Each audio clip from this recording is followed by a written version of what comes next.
मित्रों, आज का ये वीडियो बहुत ही महत्वपूर्ण है। पूरा ध्यान से सुनिएगा। भारत में ईस्ट इंडिया कंपनी का विस्तार हुआ और ईस्ट इंडिया कंपनी के विस्तार के पश्चात बंगाल क्षेत्र पर अंग्रेजों का आधिपत्य हो गया। ब्रिटिश सरकार के माध्यम से बंगाल का गवर्नर बना के भेजा जाने लग गया और बंगाल और उसके आसपास के क्षेत्र में अंग्रेजों का शासन हो गया। इसके पश्चात आंग्ल और मैसूर युद्ध की श्रृंखला शुरू होती है। ये तिथियां बहुत महत्वपूर्ण है। जीके के परिदृश्य से प्रत्येक प्रतियोगी परीक्षा में पूछी जाती हैं। आइए देखते हैं और स्क्रीनशॉट लीजिएगा, इसको याद करिएगा। आंग्ल मैसूर युद्ध, युद्ध वर्ष और किस किस के बीच हुआ और इसका परिणाम क्या क्या निकला, ये देखिएगा। आंग्ल मैसूर युद्ध 4 बार हुआ है, यानी आंग्ल मैसूर युद्ध 4 हिस्सों में तो नहीं कह सकते, 4 युद्ध हुए आंग्ल और मैसूर। प्रथम आंग्ल मैसूर युद्ध हुआ है 1767 से 1769 ईस्वी के मध्य। किस किस के मध्य? मैसूर के शासक हैदर अली और बंगाल के गवर्नरों के मध्य, जो गवर्नर ब्रिटिश गवर्नमेंट से निर्धारित थे उनके मध्य। तो उस समय हैदर अली और लॉर्ड बेरेलस्ट के मध्य ये युद्ध हुआ है। युद्ध का परिणाम ये निकला है कि मद्रास की संधि हुई 1769 ईस्वी में और कुछ शर्तों के तहत हैदर अली ही मैसूर का शासक रहा। 1769 में मद्रास की संधि हुई। प्रथम आंग्ल मैसूर युद्ध आपको मालूम ही हो गया, 1767 से 1769 ईस्वी के मध्य हुआ। तत्पश्चात द्वितीय आंग्ल मैसूर युद्ध हुआ, यह हुआ है 1780 से 1784 ईस्वी में। संपूर्ण क्षेत्र को इंग्लिश गवर्नमेंट विजित करना चाहती थी। यह युद्ध हुआ है हैदर अली और वारेन हेस्टिंग्स के मध्य। अंग्रेज गवर्नर था वारेन हेस्टिंग्स और मैसूर का शासक था हैदर अली। दोनों के मध्य युद्ध हुआ। इस युद्ध का परिणाम ये हुआ, मंगलौर की संधि हुई 1784 ईस्वी में और 1784 ईस्वी में ही हैदर अली की मृत्यु भी हो गई।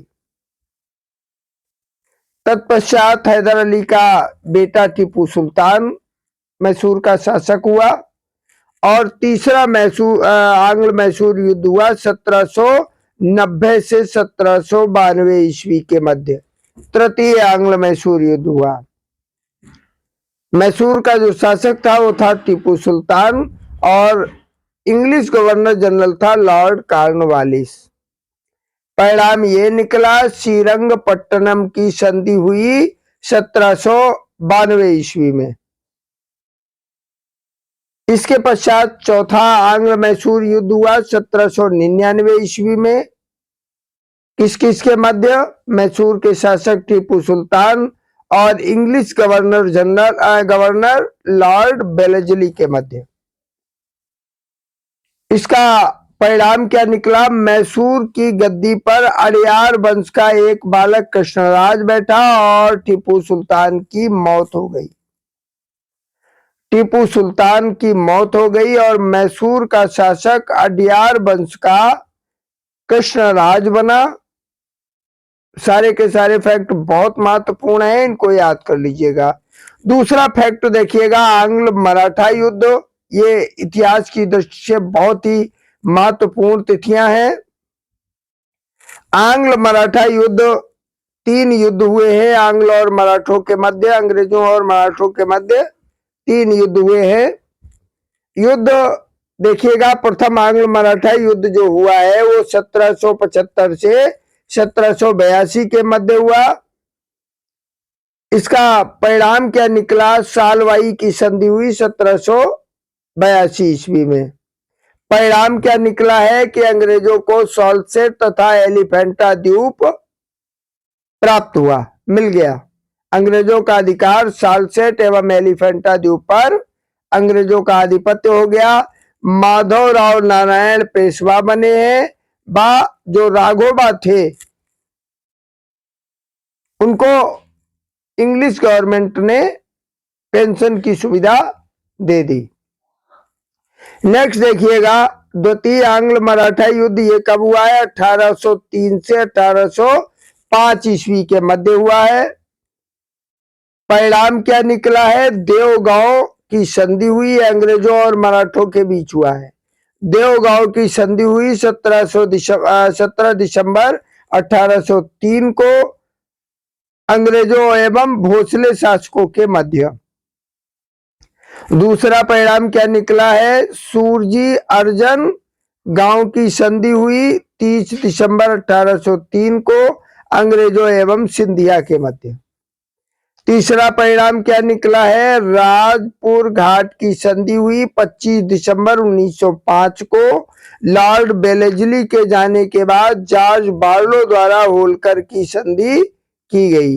नेक्स्ट देखिएगा, तृतीय आंग्ल मराठा युद्ध ये बहुत महत्वपूर्ण रहा अंग्रेजों के लिए।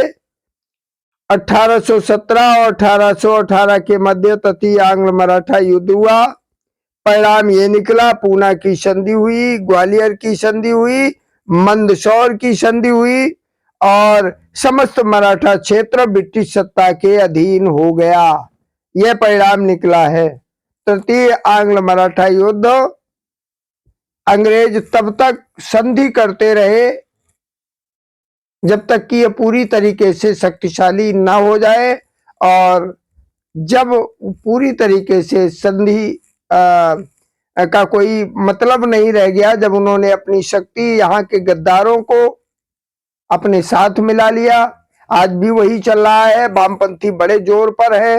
कुछ भी अच्छा हो उन्हें अच्छा नहीं लगता, उन्हें केवल अपना लाभ अच्छा लगता है और सत्ता सुख अच्छा लगता है। यही उस समय भी था और तात्कालिक ये भारतवर्ष की गुलामी का मुख्य कारण यही रहा। समस्त मराठा क्षेत्र ब्रिटिश सत्ता के अधीन हो गया। पेशवा पद बिल्कुल समाप्त कर दिया गया। बाजीराव पेशवा द्वितीय को पेंशन प्रदान की गई और बिठूर निष्कासित कर दिया गया।